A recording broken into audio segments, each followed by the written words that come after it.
Programang ito ay rated SPG, striktong patnubay at gabay ng magulang ang kailangan. Sa pag-uwi ni Tanggol ay bumili muna siya ng cake para kahit papaano ay ma-celebrate nila ang kaarawan ni Bubbles. Nakasulat sa cake ang pagbati ni Tanggol na Happy Birthday Bubbles. Ngunit ang inaasahan ni Tanggol na masayang kaarawan ni Bubbles ay mauuwi lang sa bangungot dahil gabing-gabi nang nakauwi si Bubbles at lupaypay ito at marami pang sugat. Samantala, masaya din sana si Olga na pumunta kila Bubbles dala ang kanyang regalo. Wala doon si Bubbles dahil dinukot nga ito nila Pablo. Sinabi ni Emong kay Olga na wala naman daw dapat i-celebrate dahil wala na silang trabaho. Nagtanong naman si Olga kung bakit.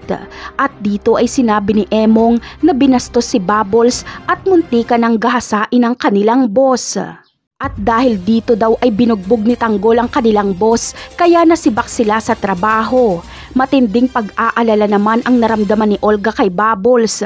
Hanggang sa maggagabi na lang ay wala pa rin si Bubbles kaya iiwan niya na lang ang kanyang mga dalang regalo at uuwi na si Olga. Sisisihin ni Olga ang kanyang sarili dahil wala siyang magawa para protektahan si Bubbles. Ngunit ano kaya ang mararamdaman ni Olga kapag malaman niyang kinabukasan na lupaypay nang nakauwi si Bubbles dahil dinukot at pinagsamantalahan ito? Siguradong durog na durog ang kanyang puso dahil sa kabila ng impluwensya niya ay hindi niya maibigay kay Bubbles ang maayos at ligtas na buhay. Dito na kaya magkakaroon ng lakas ng loob si Olga para aminin kay Bubbles na siya ang tunay nitong ina?